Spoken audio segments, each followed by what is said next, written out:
앉으셔도 좋습니다. 네.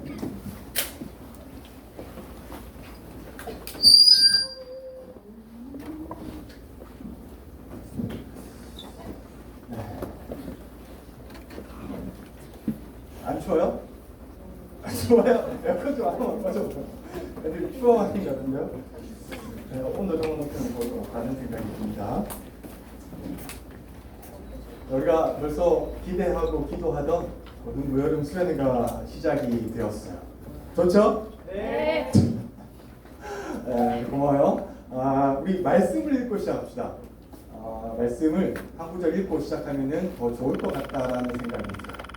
말씀, 네, 사사기 3장 31절 한 번만 펴주실래요? 자, 같이 읽읍시다. 시작. 에훗 후에는 아나세 아들 삼갈이 있어 소문 작대기로 블레셋 사람 600명을 죽였고 그도 이스라엘을 구원하였더라. 아멘. 여러분과 함께하는 몇 번째 수련회죠? 두 번째 수련회입니다. 네, 고마워요. 두 번째. 여러분 혹시 기억하실지 모르겠는데 저랑 이제 동계수련회 같이 하셨잖아요. 제가 그때 제일 처음에 왔을 때 동계수련 이 자리에서 한 건 아니지. 그거 어디였죠? 경주.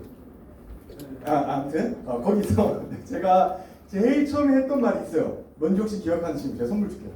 예전에 제일 처음에 서서 이런 말을 했어요. 어떤 말일까요?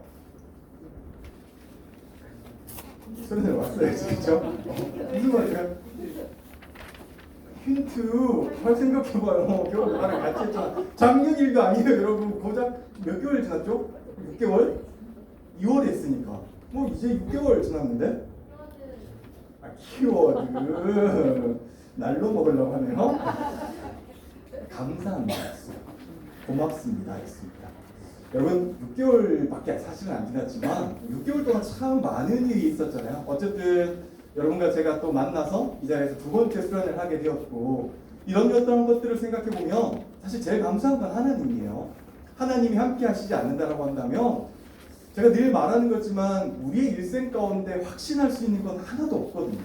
하나님이 함께 하시기 때문에 우리가 이 자리에서 하나님을 예배할 수도 있는 거고 건강하게 이 자리에 올 수도 있는 거죠. 그래서 제일 감사한 분 하나님은 당연한 거고요.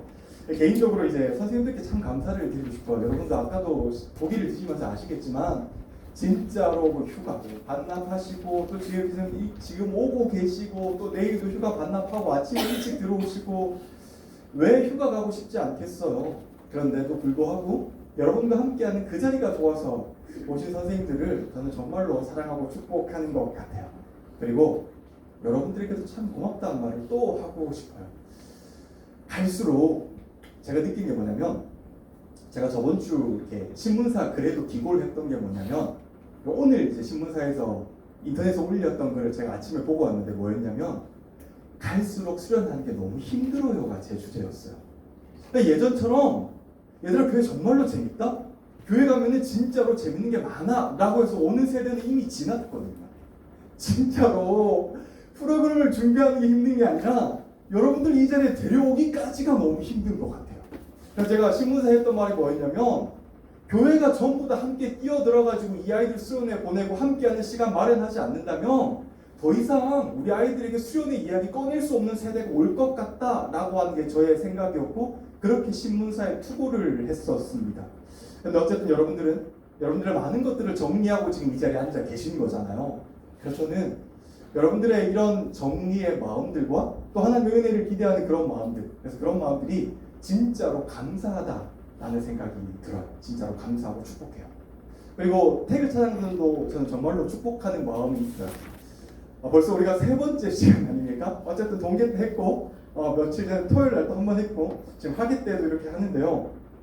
저는요 제가 사역을 하면서 찬양팀을 얼마나 많이 받겠어요. 초심이 변하지 않는 찬양팀이 되셨으면 좋겠어요. 아멘. 음악을 잘해서 유명한 팀도 참 좋은데요. 누군가가 태그를 봤을 때 와, 저 팀은 초심이 변하지 않는 것 같아 라고 하는 그런 말들이 많이 들리는 팀이 되셨으면 참 좋겠다라는 마음으로 축복을 합니다.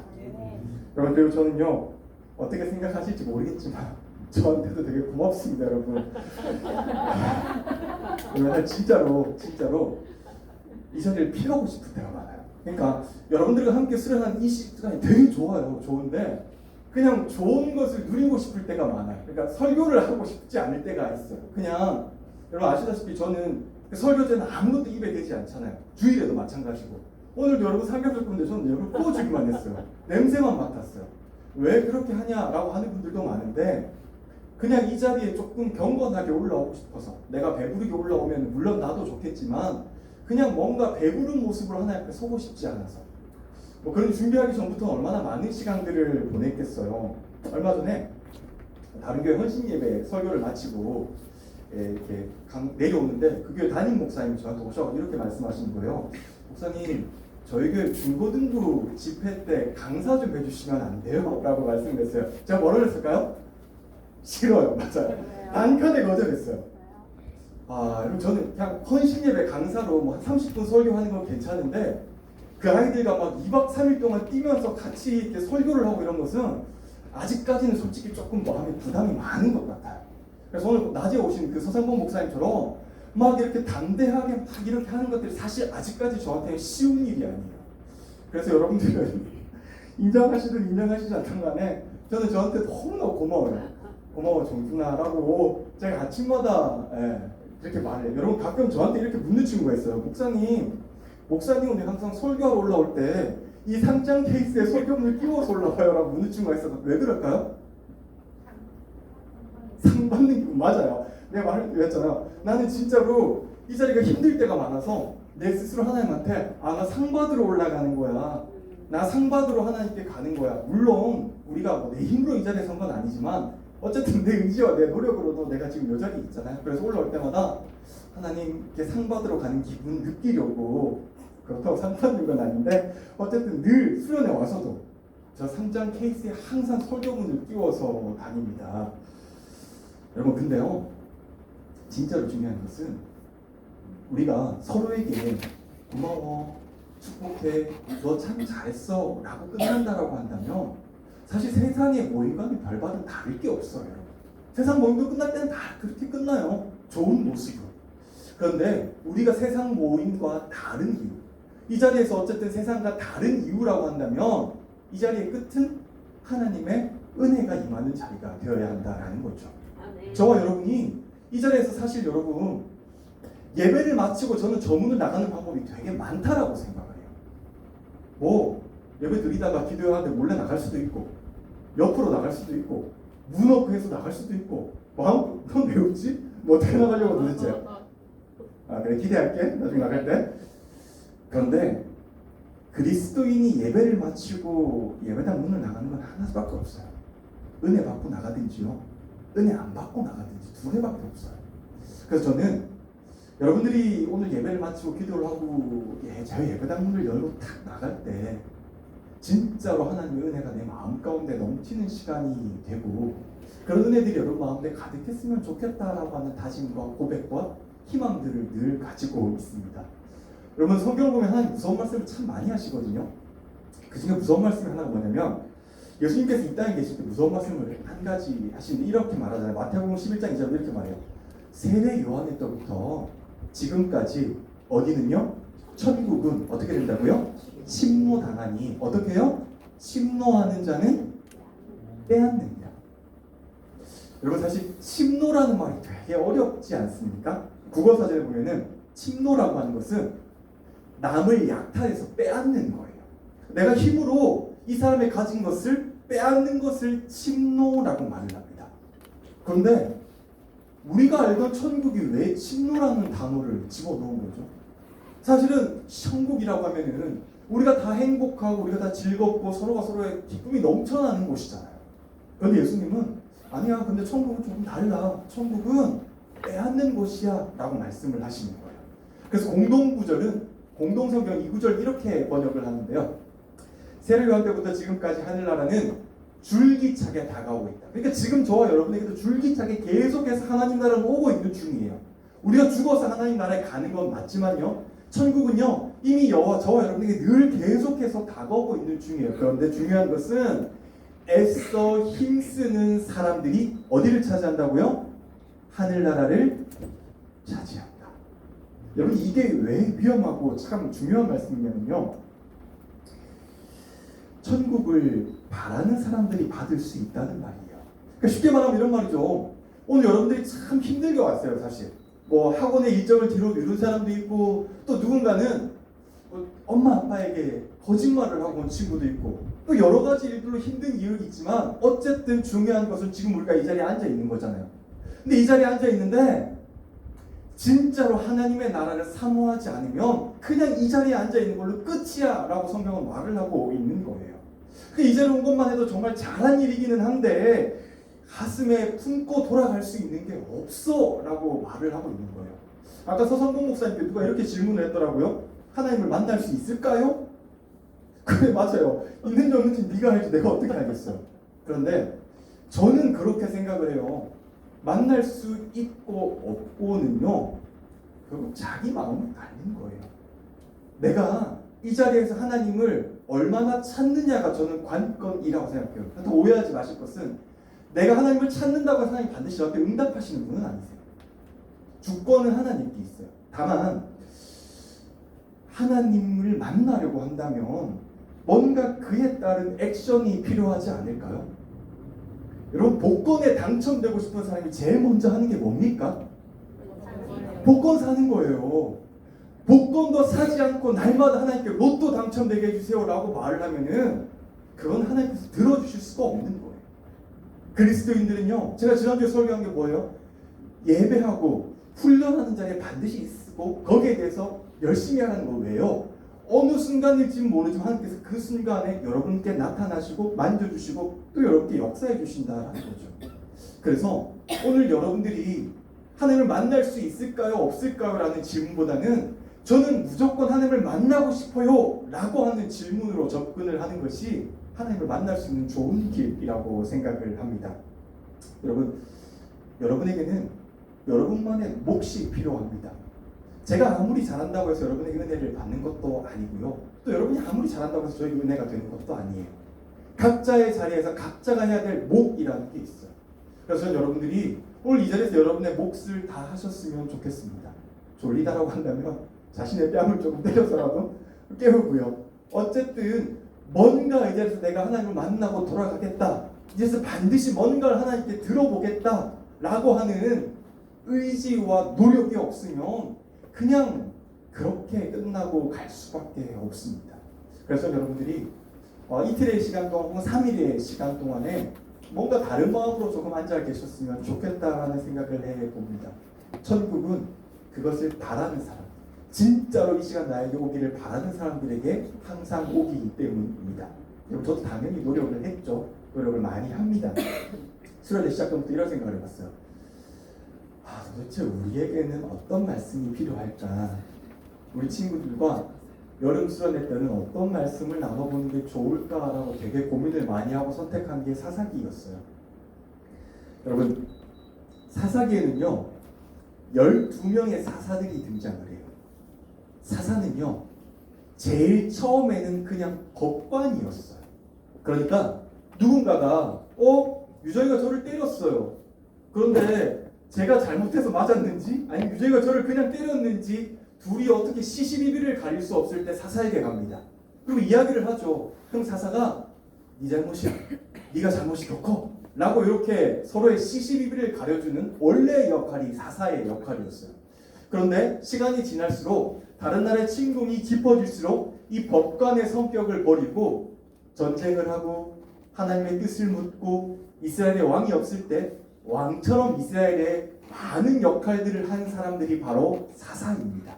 그런 사사들이 사사기에 적은 것을 사사기라고 하고요. 그런 사사기에는요 12명의 사사들이 등장을 합니다. 사사기를 읽으면 진짜로 재밌어요. 뭐가 재밌느냐라고 하면은 요즘의 모습과 다를 바가 하나도 없어요. 수천 년 전에 성경의 기록인데도 불구하고 요즘 저와 여러분의 모습과 정말 다른 게 1도 없을 정도로 똑같아요. 그래서 참 재미있어요. 예전에 저희 부모님 때나 이럴 때는 사사기를 읽으면서 많은 분들이 사사의 모습들을 동경하고 존경해 왔어요. 근데 사실은 그렇지는 않습니다. 사사가 모두 다 존경할 사람들은 아니고요. 대부분의 사사들은 사실 조금 문제를 많이 가지고 있던 사사들이었어요. 성경이 말하는 것은 이 사사기를 보면서 너도 사사와 같은 삶을 살아야 돼 라고 말하는 게 아니고요. 너는 사사와 같은 삶을 살면 안 돼 라고 오늘 우리에게 말을 해주고 있는 거예요. 물론 이스라엘과 같은 모습도 살면 안 돼 라고 말을 하고 있어요. 왜냐? 사사기에는 사이클이라는 게 존재해요. 그러니까 계속 다람쥐 쳇바퀴처럼 똑같은 모습이 사사기를 시작해서 마칠 때까지 계속해서 똑같이 돌아갑니다. 제일 처음 여러분, 살면서 사람들이 범죄를 해요. 하나님께 죄를 짓는 거죠. 죄가 깊어지면 하나님께서 화가 나시겠죠? 그럼 하나님이 심판을 하세요. 어떻게 심판을 하느냐? 이스라엘 백성들은 원래 강한 민족이 아닙니다, 여러분. 이스라엘 백성들이 다른 나라의 침공을 막을 수 있었던 이유는 딱 하나밖에 없어요. 특히 유다, 산 꼭대기에 있었기 때문에. 그래서 침공을 막을 수 있던 거지 절대로 강한 나라가 아니었어요. 자, 그런데 하나님께서는 약한 나라이기 때문에 그냥 주변에 강한 나라 왕들 벌떡 일으켜서 유다 치자, 이스라엘 백성들 치자라고 하시면 그 나라는 그냥 바로 외국의 침략을 받게 되는 거예요. 그러면은 그 강한 나라의 침략을 받으면 얼마나 삶이 힘들겠어요. 그러면 그제서야 사람들이 외치기 시작해요. 하나님, 제가 너무 잘못했어요. 하나님, 저희에게 딱 한 번만, 다시 한 번만 기회를 주세요. 그러면은 저희가 죄 짓지 않고 하나님께 예배 잘 드리고 가난한 사람에게 구제도 정말로 잘하고 다시는 이방 사람들, 이방 신들에게 절하지 않을게요 라고 계속 하나님께 기도를 해요. 그 기도가 어느 정도 차면은 하나님은 사사를 한 명 세워주세요. 그리고 그 사사를 통해서, 전쟁을 통해서 그 나라에게 승리하게 하세요. 그럼 평화가 오겠죠. 다시 예전처럼 안정적인 시기로 돌아가요. 사사가 어느 순간에 죽으면 다시 이스라엘이 범죄합니다. 이 사이클이 계속 돌아갑니다. 사사기엔 정말로 계속 돌아갑니다. 여러분, 우리 삶과 정말로 똑같지 않습니까? 우리 마음이 먼저 변하는 거예요, 여러분. 하나님은 한 번도 마음이 변한 적이 없어요. 살면서 늘 문제가 되는 것은 저와 여러분의 마음이에요. 우리의 마음을 늘 세상에게 빼앗기잖아요. 그리고 하나님을 잘 찾지 않아요. 하나님이 잘 보이지 않아요. 그러면은 어느 순간에 하나님께서, 물론 고난과 고통이 모두 다 하나님의 징벌은 아니에요. 근데 하나님께서 어느 순간에 얘 좀 선을 넘은 것 같은데? 이렇게 많이 가다가는 얘 탈선하겠어. 그럼 어느 순간 하나님이 치실 때가 있어요.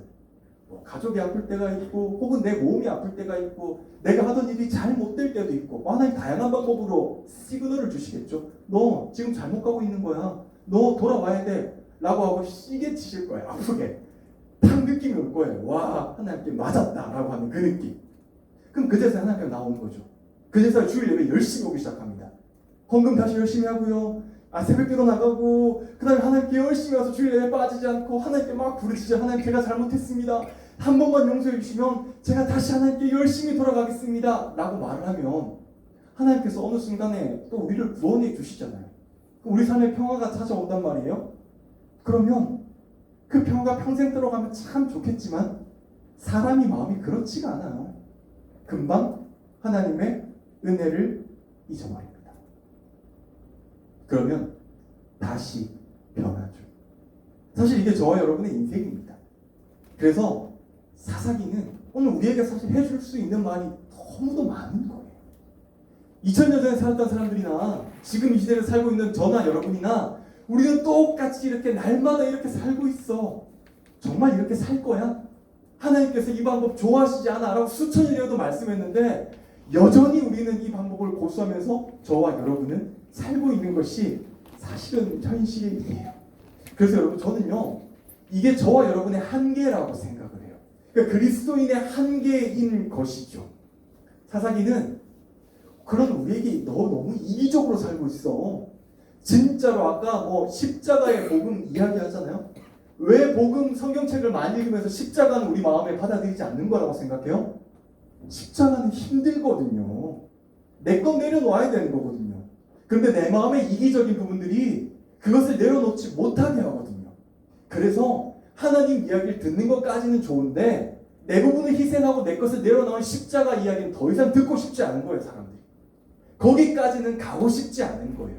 그냥 딱 고만고만하게 그냥 뭔가 모를 내 마음의 평안을 얻을 수 있을 정도로만 신앙생활을 하고 싶은 거죠. 그래서 여러분, 박영선 목사님이라고 한국의 원로 중에 진짜 유명하신 남포교회 원로 목사님이 계시거든요.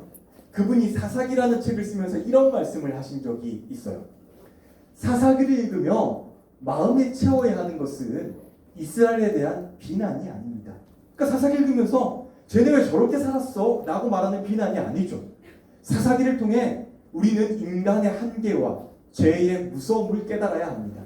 그렇게 하여 더 깊은 신앙의 자리로 나아가야 하지요. 다음 장이요. 인간이란 정말 한심한 존재구나.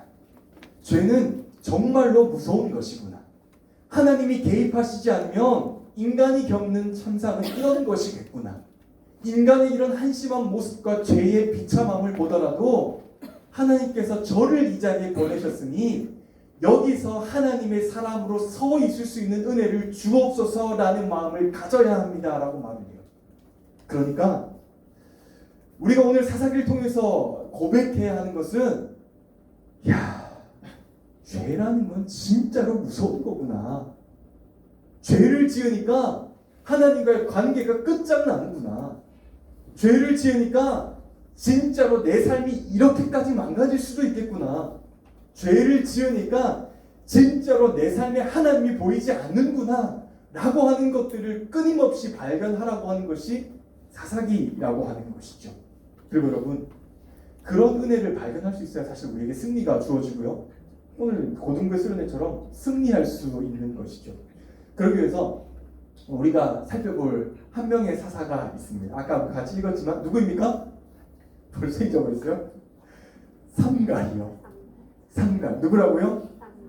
네, 삼갈이요. 삼갈이에요. 우리 삼갈에 대한 기록인데요. 그래도 같이 한번 읽을까요? 시작. 에우투에는 아나세 아들 삼갈이 있어. 소모는 작대기로 블레셋 사람 600명을 죽였고 그도 이스라엘을 구원했다. 여러분, 사사 삼갈은요, 12명의 사사 중에 제일 짧은 기록을 가지고 있습니다. 내용도 진짜 간단해요. 저게 다예요. 뭐 다른 기록들이 없습니다. 뭐 대단한 것도 없어요. 그냥 저 두 절이 끝이에요. 내용도 진짜 쇼킹합니다. 뭐예요? 소모는 작대기로 블레셋 사람 600명 죽였어. 그리고 그도 다른 사사들처럼 이스라엘 구원했어. 이게 끝입니다. 그러니까 삼갈은 소모는 작대기로 블레셋 사람 600명을 패서 죽였어 라고 하는 것이 그냥 삼갈에 대한 모든 기록의 끝입니다. 여러분, 사실 저는요, 이 사사 삼갈이 너무 좋습니다. 왜요? 한 절만 읽으면 되잖아요. 그러면 다른 것들은 사실 다른 사사들 되게 길거든요. 그러면 사사들은 되게 길게 해야 되는데 삼갈은 저 한 줄만 읽으면 딱 삼갈을 알 수가 있잖아요. 저는 참 처음에는 사사기 3장 31절이 그렇게 어려울 수가 없더라고요. 왜냐면 여러분, 소모는 작대기가 뭔지 몰라서 진짜 오랫동안 고민을 했습니다. 여러분, 소모라고 하는 작대기 들어보셨습니까? 여러분, 진짜로, 아니 농담이 아니라 중국 대나무 중에 소모라고 하는 대나무가 있잖아요. 알아요? 아, 몰라요? 오케이, 모른다고 칩시다. 나무 중에 소모라고 하는 나무가 진짜로 있거든요. 그래서 저는 저 성경을 보면서 그 나무가 그 나무인가? 라고 진짜로 고민을 많이 했어요. 그런데 알고 보니까 뭐예요? 소를 모는 작대기예요. 제가 띄어쓰기를 잘못 봐가지고 소 모는 작대기가 뭐지? 라고 해서 나중에 알고 보니까 소를 모는 작대기였구나 라는 거죠. 안 웃기구나? 마음이 깜빡깜빡. 아니, 아까 손을 들라고 하니까 뭐 웃음이 많고 울음이 많다고 대부분 손들대요. 다음부터 손들지 마요. 알겠죠? 웃음이 많은 게 아니에요. 웃음이 많다라고 하는 것은 웃길 때 웃는 건 누구나 다 할 수 있는 거고요. 남이 안 웃겼을 때 웃는 게 웃음이 많은 거예요. 그러니까 여러분들 앞에 웃음이 없는 거예요. 아시겠죠? 거기 절대로 손들지 마요. 아무튼 여러분, 솔직히 한 절의 내용은 엽기라고 생각을 해요. 저는 뭐 별다른 기록이 있는 것도 아니고요. 그냥 소를 모는 작대기 하나 들고 나타나가지고 사람을 해서 600명을 죽였대요. 아무리 뭐 이방 사람이고 하고 할지라도 뭐 전투를 통해서 죽였다 이런 것도 아니고요. 그냥 소 모는 작대기로 블레셋 사람 600명을 죽이고 이스라엘을 구원하였더라 라고 한 게 끝이에요. 이 앞에 있는 애굽 같은 경우에는 누구의 자손이었고 그가 어때문에 일어났고 뭐 뒤에도 마찬가지예요. 아빠가 누구고 어떤 교육을 받았고 이런 기록들이 되게 많은데 삼갈은 그런 기록들이 하나도 없어요. 그냥 일어나서 사람을 죽였다라고 하는 기록밖에 없는 거죠. 여러분 사사 삼갈을 통해서 우리가 배워야 하는 것은 뭘까요? 얼마 전에 제가 고등학교를 졸업하고 나서 제 친구들이 했던 늘 그런 말들을 잘 기억하고 있습니다. 여러분 제 친구들 중에 늦게 웃지 마 이제 와서 늦게 웃지 마요. 늦게 웃지 마. 제 친구들 중에 시험을 본 다음에 꼭 이렇게 말을 하는 친구가 있었어요. 시험을 못 친 다음에 볼펜이 안 좋았어. 그래서 다음 시험에 꼭 그 볼펜 들고 시험 친다요? 진짜. 제 친구 또 이렇게 말하는 친구가 있었어요. 와 이번에 참고서만 열심히 봤는데 문제가 어디서 나왔다고요? 교과서에서 나왔대. 아니 참고서와 교과서가 다른 내용입니까? 그래서 다음에 또 교과서만 봤대. 근데 또 다음에는 어디서 나왔다고요? 참고서에서 나왔대. 여러분 저는 그런 핑계를 단 한 번도 대지 않았습니다. 대신에 다른 핑계를 댔죠. 나는 수학 선생님이 너무 싫어. 그 다음에는 어떤 쌤이 싫었을까요? 영어 쌤도 너무 싫어요. 과학 쌤도 너무 싫어요. 미술 쌤도 싫고요.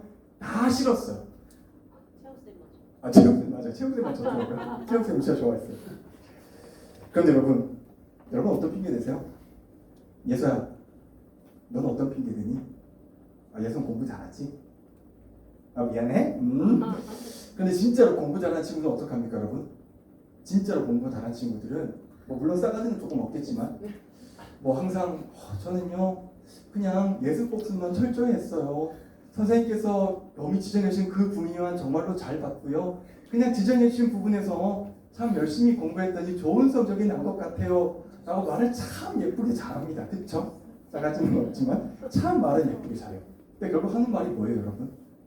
도구 핑계대지 않는다라는 거예요. 볼펜 때문에 시험 못 친 거 아니고 참고서만 봐서 시험 못 친 것도 아니고요. 선생님 때문에 시험 못 친 것도 아니라 자기가 그냥 준비했다라고 말을 하는 거예요. 여러분 오늘 443까지 들고 있던 게 뭐예요? 소모는 막대기 짝대기예요. 그 말은 그냥 길 가다가 이렇게 주우면 된다라는 말이에요. 그냥 길 가다가 저 나무 좀 괜찮네. 저걸로 소 몰까? 라고 해서 들면 그냥 그게 소모는 작대기가 되는 겁니다, 여러분. 그럼 영화 좋아하십니까? 수원쌤 영화 좋아합니까? 제일 좋아하는 장르는? 다 좋아합니까? 다 좋아하는 게 영화 좋아하는데, 그렇죠? 영희야, 우리 영화관에서 만났잖아. 물론 같이 영화를 본 건 아니고 영화관 앞에서 만났잖아. 제일 좋아하는 장르가 뭐야? 다 좋아요. 되게 착한 친구들이네. 저는 다 좋아하지 않거든요. 저는 SF를 가장 좋아하거든요. SF를 보면은 그렇게 기분이 좋을 수가 없더라고요. 특히 제일 좋아하는 게 뭘까요? 해리포터도 좋아하고요. 뭐라고요? 마리오요? 마리오가 SF입니다. 물론 마리오 SF죠. 실제로 버섯 크면 자라지 않죠. 버섯 먹으면. SF 중에서 마블 시리즈를 정말로 좋아합니다. 마블 시리즈는 정말 광팬 중에 한 사람인데요. 마블 코믹스에 나오는 3대 뭐가 있죠? 3대 금속이 있잖아요, 여러분. 첫 번째 뭡니까? 비브라늄. 그런 식으로 공부를 해요, 알겠죠? 비브라늄 누가 들고 있는 겁니까? 블랙팬서. 또 캡틴 아메리카 방패가 비브라늄입니다. SF도 같이 보러 가자, 알겠죠? 이거 뭐하냐 또 이야기가 좀 될 거 아니에요. 두 번째는 아담한티움. 아담한티움 누가 들고 있는 겁니까? 울버린. 아니 원장들 다 좋아하는구나. 오케이, 울버에서 나오는 게 아담한티움입니다. 굉장히 신기한 금속이죠. 또요? 모르겠어요. 그리고 세 번째는 토르가 들고 있는 게 뭡니까? 뭔가 나온 것 같은데 두 글자. 우르이죠. 토르가 들고 있던 거 망치이기도 하고요. 또 타노스가 들고 있던 재질도 우르이기도 했습니다. 여러분 오늘 삼깔이 들고 있던 막대기가 무슨 재질로 나온 거예요? 비브라늄입니까? 아담한티움입니까? 우르입니까? 아니에요. 그냥 소모는 작대기 하나 들고 나온 거예요. 어디서나 구할 수 있고 어디서나 쉽게 부러질 수 있는 작대기 그거 하나 그냥 들고 나온 거예요. 여러분 사사삼갈이 진짜로 전투를 승리하려고 했다면, 진짜로 자기가 노력해서 뭔가 이 사람들을 내가 패서라도 죽이겠다라고 했으면 아담한티움 정도 들고 왔어야죠. 비브라늄 들고 왔어야죠. 하다못해 우르라도 들고 왔어야죠. 아니면 람보처럼 좋은 총이라도 들고 왔어야죠. 그런데 그러지 않았어요. 그냥 소모는 작대기 하나 들고 왔어요. 이 세상에 살면서 어떻게 하면 승리하는 줄 알아? 라고 물을 때 세상이 뭐라고 말합니까? 줄을 잘 서야지. 학벌 좋아야 된다? 스펙도 쌓아야 돼. 시험 기간에 어디 가야 돼요? 시험 기간에 어디 가야 돼요? 학원. 그러니까 시험 기간에 학원 가라고. 시험 기간에 교회 와야죠. 아까 낮에 무슨 말 들었어? 꼭 공부 못하는 애들이 월화수목 금토까지 공부 잘 안 하고 주일날 꼭 공부하러 간다고. 맞아. 제발 공부는 평소에 좀 해요. 꼭 공부하러 가야 된대요. 주일 예배는 청년부 가서해도 된대요. 좋은 도구 마련해야 돼요. 그래야 세상에서 승리할 수 있다라고 세상은 우리에게 말을 합니다. 한 자라도 더 배워야지 세상에서 좋은 무기 가지고 좋은 승리할 수 있다라고 말을 합니다. 여러분, 한 얼마 전에 제가 진짜로 재밌는 통계를 하나 봤는데요. 신문에서 한국, 중국, 일본, 미국 청년 4,000명을 대상으로 이렇게 물었어요. 당신의 나라에서 성공하기 위해서 가장 중요한 요소가 뭐예요? 라고 물었어요. 중국하고 일본이 뭐라고 대답했냐면, 우리가 그렇게 싫어하는 일본도 재능이 1위라고 대답했어요. 46%. 그러니까 내가 우리나라에서 성공하기 위해서는 내가 열심을 가지고 있는 재능 가지고 있으면 성공할 수 있어라고 말을 했어요. 미국은요, 노력이라고 말을 했어요. 내가 노력하면 반드시 성공해. 사실 노력과 재능이 조금 다르기는 하지만 비슷한 요소가 많잖아요. 미국 같은 경우는 노력과 재능 합하면 60%예요, 여러분. 그 정도로 많은 미국인들이 지금도 내가 노력하면 잘 될 수 있다라고 생각했어요. 근데 여러분, 한국은요, 1위가 뭡니까? 부모님의 재력이에요. 부모님의 재력이 없으면 우리나라에서 성공할 수 없다라고 현재 청년들이 생각하고 있는 거예요. 부모님이 좋은 무기 사주셔야지 성공할 수 있어. 부모님이 내가 좋은 무기를 가지도록 학교도 학원도 막 가외도 시켜줘야지 내가 이 나라에서 성공할 수 있다라고 생각하는 사람들이 우리나라에서는 크게 1위라고 하는 것이에요. 돈이 있어야 좋은 도구들을 마련할 수 있다라는 거죠. 좋은 도구가 있어야 상대방과 싸울 수 있고 그래야지 세상과 이길 수 있지 않겠어요? 라고 하는 세상의 논리인 것이죠. 그래서 여러분, 한국의 부모님들은요, 자녀 교육에 진짜로 많은 돈을 씁니다. 여러분. 강남 대치동 한번 가보십시오. 목동 한번 가보십시오. 진짜로 천문학적인 돈을 써요. 정말로 천문학적인 돈을 써요. 그래서 얼마 전에 여러분, 이번 5월달에 머니에스라고 하는 신문에서 어떤 기사를 발표했냐, 이런 기사를 발표했어요. 한국은 전 세계에서 자녀 양육비 1위의 나라이다. 1위예요. 전 세계에서. 여러분, 얼마를 추정하냐면 한국은 만 18세까지 자녀를 양육하는데 전 세계에서 가장 많이 돈을 쓰는 1위인데 그 금액은 무려 3억 6천만 원이었습니다. 물론 나는 3억 6천만 원씩 교육을 못 받고 자랐어요. 나는 평균을 낮춰준 사람이에요. 중요한 건 그냥 평균적으로 다 N 하니까 18세까지 키우는데 3억 6천만 원을 쓰더라는 거예요. 그냥 아파트 한 채씩 계속 가는 거예요. 자녀들한테. 교육으로. 왜요? 좋은 도구 사주고 싶었어요. 좋은 도구 손에 쥐어주고 싶었어요. 하다못해 람보처럼 좋은 총 못 가지고 있으면 비브라늄 우르 사주려고. 부모들은 자녀에게 약 4억 가까이 되는 돈. 평균이잖아요, 여러분. 그러면 더 많이 쓴 사람들은 얼마나 많이 쓰다라는 거예요. 진짜로 천문학적인 돈을 쓰는 사람들을 본 적도 있습니다. 그 정도로 자녀 교육에 진짜로 열심을 냅니다. 여러분, 이게 세상의 논리예요.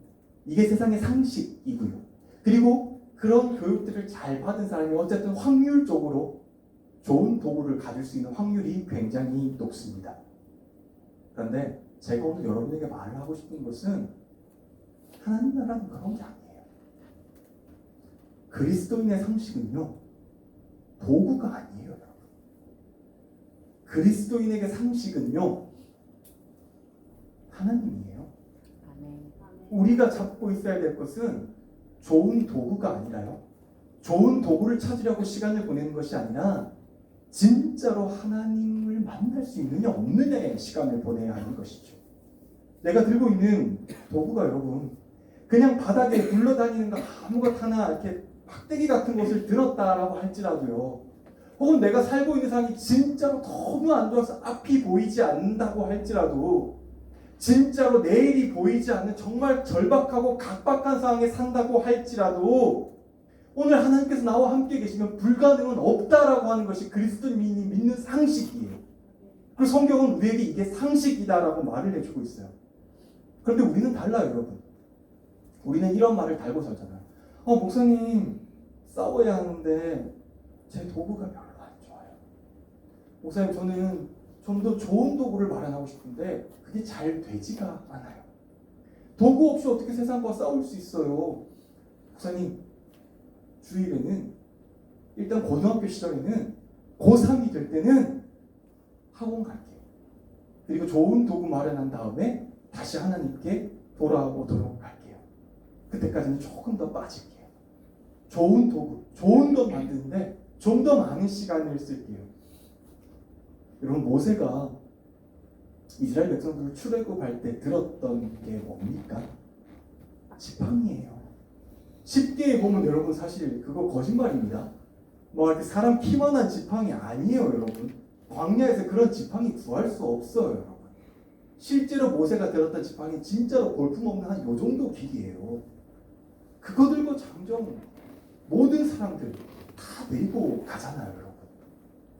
다윗이 들었던 게 뭐예요? 오늘 나중에 목사님도 말씀하셨죠. 다윗이 들었던 게 뭐예요? 그냥 돌멩이에요, 돌멩이, 여러분. 사울이 자신을 대신해서 전쟁에 나가려고 하자 투구도 주고 갑옷도 주고 무기도 다 주려고 했어요. 근데 다윗이 했던 게 뭐예요? 나 이거 필요 없어요. 그냥 돌 들고 나갈게요. 또 이 돌이 비브라늄이네, 우르네, 또 이러지 마시고요. 그래서 맞았더니 골리앗 이마가 한 방에 깨졌다, 이러지 마시고요. 그냥 바닥에 굴러다니는 돌 들고 간 거예요, 여러분. 그런 돌 들고 간 거잖아요. 오늘 산발이 들고 왔던 무기 뭐예요? 세상 강하다는 짝대기 아니었습니다, 여러분. 그냥 소 몰 때 소 엉덩이 한 대씩 때리는 그냥 짝대기 하나 들고 간 거였어요. 그냥 너무도 평범해 빠진 그런 도구 하나 들고 갔던 거예요. 그런데 여러분, 그런 평범한 작대기 하나 들고 있어도 하나님이 함께 하시니까 홍해가 갈라지는 거예요. 그냥 아무짝에나 돌 하나 들고 와도 그 돌 들고 있으니까 하나님이 함께 하시니까 골리앗 이마가 깨지셔서 죽는 거예요, 여러분. 삼갈이 아무짝에 쓸데없는 소모하는 작대기 하나 가져왔을지라도 그 작대기에 함께 하시니까 블레셋 사람 600명이 죽을 수가 있는 거예요, 여러분. 그래서 성경은 한 번도 우리에게 너 어떤 도구 들고 있어라고 묻지 않아요, 여러분. 너 얼마나 좋은 도구 지금 들고 세상과 나갈 거야 라고 물은 적이 없어요, 여러분. 성경은 오히려 우리에게 너 지금 손에 뭐 들고 있어? 그 하나님이 함께 하시는 거 맞아? 네가 들고 있는 게 문제가 아니라 네가 들고 있는 그 순간까지 하나님이 함께하고 있는 건 맞아? 라고 이런 질문들을 우리에게 던지고 있는 것이에요. 도구가 문제가 아니라 지금 내가 누구와 함께하고 있는가가 항상 문제가 되는 거예요. 그런데 여전히 그리스도인들은 도구를 탓해요. 내 도구가 좋지 못해서 오늘 시험을 잘 못 친 거고요. 내 도구가 좋지 못해서 내가 좋은 대학에 못 간 거고요. 내 도구가 좋지 못해서 지금 내 상황이 하나도 변하지 않았다라고 생각하는 그리스도인들이 점점 더 많아지고 있다라고 생각해요. 여러분, 오늘 여러분 손에 들고 있는 게 뭡니까? 여러분 손에 뭐 들고 있고 싶으세요? 뭐 들고 이 예배당 문 밖에 나가고 싶으세요? 뭐 들고 이 세상 살고 싶으세요? 무슨 상관이에요? 또 아무것도 안 들었으면 또 어떻습니까? 안 들어도 돼요. 하나님께서 함께 하시면 불가능이 어디 있습니까, 여러분? 지극히 개인적인 생각인데요. 정말 제 개인적인 생각이에요. 저는 지금 오늘 사실 낮에 말씀하신 목사님도 이렇게 말씀하셨잖아요. 한국교회 방향이 좀 틀린 것 같다. 저도 사실 동의하는 부분이에요. 우리가 가고 있는 방향이 조금 잘못된 것은 아닐까라고 생각할 때가 사실 너무도 많이 있습니다. 물론 그렇다고 나는 잘 살고 있어서 우리가 가는 방향이 잘못됐어라고 말을 하는 게 아니고요. 저도 잘못된 방향으로 가고 있는 것 같아요. 왜냐하면 저도 기존 교단에 속한 목회자이잖아요. 다만 우리가 잘못된 방향으로 가는 것은 아닐까라고 하는 고민을 참 많이 갖고 있는 사람이에요.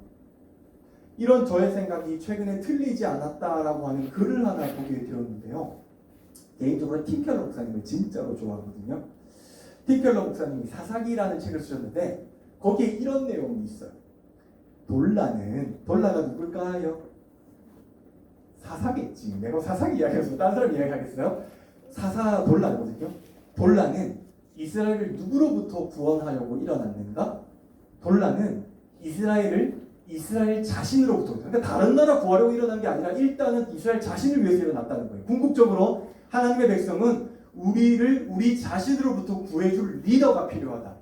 우리의 마음의 실패와 야심으로부터, 우리 중에 분열과 반목으로부터 우리를 구해줄 리더가 필요하다. 이는 교회의 최대 문제는 교회라는 것을 우리에게 일깨워 준다. 여러분, 왜 이 시대 최고의 석학이고 지성인이라고 말한 대단한 분이 지금까지 살면서 느꼈던 것 중에 하나가 교회의 문제가 뭔 줄 알아? 교회야 라고 말씀을 한 것 같습니까? 왜 그럴 것 같아요? 왜 교회의 최대 문제가, 사실 생각해보면 그렇잖아요. 우리가 지금 신앙생활을 바르게 못하는 것은 외부의 사람들이 우리를 공격해서, 악한 적들이 우리를 공격해서, 믿지 않는 사람들이 우리를 공격하기 때문에 우리가 신앙생활을 못한다라고 생각하지만 사실 아니라는 거예요. 우리 자신이 문제이기 때문에 우리가 지금 이런 식의 신앙생활을 한다라고 팀 켈러 목사님은 말을 하고 있는 거예요. 왜요? 저와 여러분이 세상과 다르지 않기 때문이에요. 여러분, 성경은요, 막대기면 충분하다라고 말을 해요.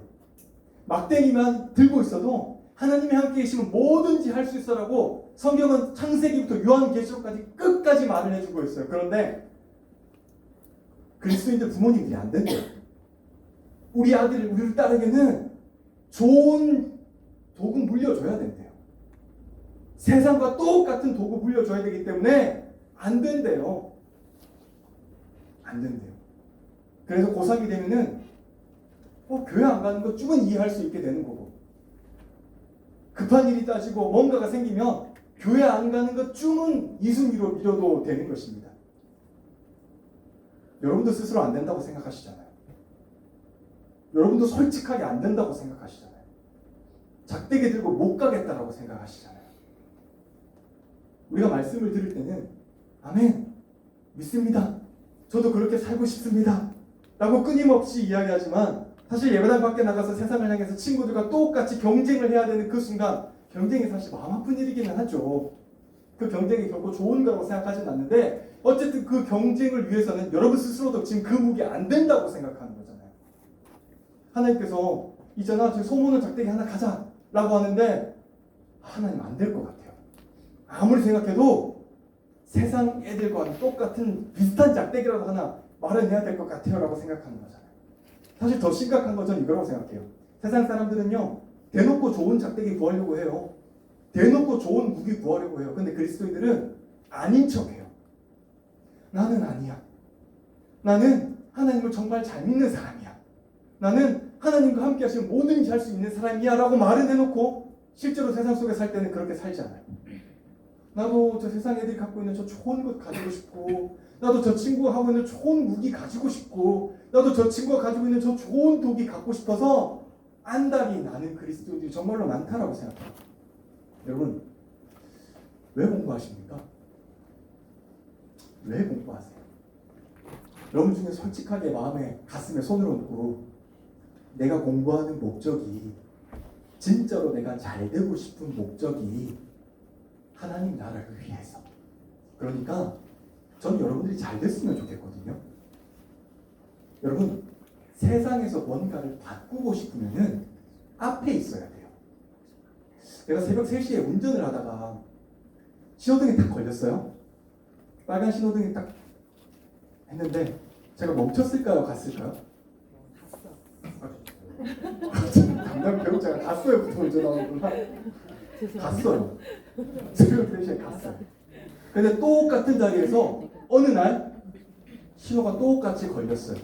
제가 갔을까요? 안 갔을까요? 안 갔어요. 못 갔어요. 왜 못 갔을까요? 앞차가 있어서요. 앞차가 정확하게 섰기 때문에 제가 들이받을 수는 없잖아요, 여러분. 섰어요. 제가 그거 보고 새벽 3시에 뭐 느낀 줄 압니까? 그리스도인들은 잘 돼야 된다. 아무리 뒷차가 빵빵거리고 난리 나도요, 앞에서 안 가면 못 가는 거예요, 여러분. 그리스도인들이 진짜로 좋은 자리, 높은 자리에 가서 세상에 누가 뭐래도 나는 하나님의 뜻대로 살겠다라고 앞에 딱 서 있으면 뒤에서 못 가요, 여러분. 그래서 나는 그리스도인들이 진짜로 잘 됐으면 좋겠어요. 그런데 그 잘 되는 방식이 하나님의 나라를 위해서, 내가 살면서 나보다 더 못한 사람들을 끌기 위해서, 나 혼자 잘 먹고 잘 사는 것이 아니라 진짜로 이 땅에서 허락하신 많은 생명들 가운데 마음 아픈 것들이 있어서 내가 하나님을 공부합니다. 그래서 하나님 내가 정말로 잘 되고 싶어요 라고 하는 친구들을 만나보니까 진짜로 힘들어요. 대부분 물은 뭐라는 줄 알아요? 좋은 대학 가고 싶어서요. 왜? 좋은 직장 가려고요. 그래서 집 사려고요. 왜? 서울의 집값이 얼마인 줄 알아요? 좋은 직장 가야 집을 살 수 있습니다, 여러분. 좋은 직장 안 가면 집 구경도 못해요, 여러분. 그래서 믿는 그리스도인들은 그냥 자기가 잘 되고 싶어서 공부 열심히 하는 거예요. 오늘 여러분들이 공부하는 목적이 뭐예요? 내가 잘 되고 내가 서울의 한강에 보이는 앞에서 살겠다 라고 대답을 하신다면 사실 세상의 모습과는 크게 다르지 없는 것 아닙니까? 여러분, 제가 목사로서 제일 많이 걸려 넘어지는 게 뭔지 압니까? 너가 라고 하는 질문이에요. 저도 사실 신앙의 모범대로 살지 못할 때가 너무 많이 있잖아요. 저도 아직까지 이렇게 속세의 때가 못 버텼는지 여전히 돈 좋아하고요, 여전히 잘 되고 싶고요, 여전히 높이 올라가고 싶고요, 여전히 집도 사고 싶습니다, 여러분. 그런데 그럴 때마다 내가 뭐 설교를 할 때마다 마음속에서 이런 마음이 올라와요. 너가 그러고도 그런 설교를 할 능력이나 자신이 있다고 생각해요. 제가 넘어지고 제가 마음이 불편하고 저 또한 죄를 짓고 어찌할지 모를 때마다 그런 마음이 올라요. 너가 그러고도 애들 앞에서 설교할 자격이 있다라고 생각해. 너가? 라고 하는 그 질문이 저를 마음을 제일 무너지게 할 때가 많이 있습니다. 그럼 여러분, 그럼에도 불구하고 저는 꿈을 꿔요. 지금은 날마다 넘어지고, 지금은 내 손에 하나님 왜 저는 비브라늄 안 주는 거예요? 하나님 쟤는 우르들고 있어요. 그럼 저는 아담한티움이라도 주세요 라고 지금은 제가 그렇게 할지라도 언젠가 그리 멀지 않은 날에 하나님 저한테 정준아 너 저기 갈래? 라고 손 내밀었을 때 제가 하나님 네 제가 갈게요 라고 하면서 그 손을 잡는 게 머지않은 날이었으면 좋겠다 라고 하는 꿈을 꿔봅니다. 꿈을 꿔봅니다, 여러분. 제가 지금 당장 그 손을 잡을 수 있다는 의미는 아니에요. 꿈을 꿔봅니다. 저는 여러분들 향한 꿈도 있어요, 여러분. 언젠가 그리 멀지 않은 날에 저와 함께 고등부를 했던 여러분들이, 그리고 고등부를 하고 있는 여러분들이 어느 날 갑자기 다 쓰러져가는 나무막대기 하나 들고 와가지고, 이걸 어디서 주웠는지 출처도 불분명한 그런 나무막대기 하나 들고 와가지고, 목사님 저 그래도 이거 들고 왔어요. 이거 들고 있어도 하나님이 함께 하시면 저 이길 수 있어요 라고 말하는 친구들이 많이 생겼으면 좋겠어요. 아멘. 언젠가 진짜로 정말 밖에 지금 나가면 돌 많잖아요. 그 돌 하나 들고 와가지고 목사님 저 우르 그냥 다 필요 없고 이 돌 하나 들고 왔어요. 근데 이 돌 하나 있어도 하나님이 나와 함께 하시면 이길 수 있다는 걸 내가 믿어요 라고 하는 그런 여러분들의 고백이 많아지기를 희망해요. 제가 교육부에 왜 있다고 생각하세요, 여러분? 생각보다 능력 좋은 사람입니다. 교구로 오라는 유혹 없을 것 같아요, 여러분. 근데 제가 왜 지금까지 교구 사역 정말로 딱 3개월 했어요. 딱 3개월 하고 지금까지 20년 동안 교육부에 있다고 생각하실 거예요. 그런 꿈에 대한 결과물을 보고 싶어서요. 여기 뒤에 어르신들 앉아 계시는데 어른들에게도 희망이 있어요. 희망이 없다는 얘기 아니라 난 여러분들에게서 희망을 보고 싶어요. 아니에요. 또 상처받지 마시고 에이 또 그러지 마시고 나는 여러분들한테 소망을 하고 싶어. 그래서 내가 교육부 있는 거예요. 네, 오래 지는 않을 것 같아요. 상처를 되게 많이 받는 것 같아요. 어느 순간부터 물론 내가 상처받으면 안 되지. 내가 하나님 보고 하는. 근데 왜 이렇게 신앙이 구걸이 됐지? 라고 하는 이 마음이 제 마음이 너무 많이 들어요. 왜 이렇게 말씀을 듣는데 제발 좀 가자. 제발 좀 하자. 이게 이렇게 구걸할 건가? 라고 하는 마음이 제 마음 가운데 사실 진짜로요. 그럼 이만큼 찼어요. 그런데 이만큼 찰 때까지는 기다릴 거예요. 이만큼 찰 때까지는. 그리고 더 기도할 거예요. 하나님 그래도 요만큼 남았는데 이 남은 기간 동안 저에게 그런 친구들을 보여주셨으면 좋겠어요. 진짜로 어디 가서 아무것도 다 필요 없고 하나님 한 분이면 좋겠다. 목사님 진짜 그런 저를 위해서 기도해 주세요. 라고 말하는 친구들이 많아지는 곳에서 이곳에서 바로 이 자리에서 여러분과 함께하면 좋겠다라는 생각이 많이 있어서 저는 지금 교육부 목사로 남아 있는 거예요. 여러분 우리는요 항상 내가 가진 도구가 보잘것없다고 탓해요. 내가 이 도구를 가져서 문제고 내가 이게 없어서 문제고 내가 이걸 못해서 문제라고 하는데요. 하나님은 도구 묻지 않으세요. 너 오늘 술 먹는데 뭐가 좋았어? 너 내가 세상 가서 싸야 되는데 뭐 가지고 갈 거야? 너 우리 얼마나 돈 모아서 살 거야? 말씀한 적이 없어요. 그저 하나님이 항상 묻는 것은 너 오늘 나와 함께하고 있는 거야? 라고 묻는 거예요.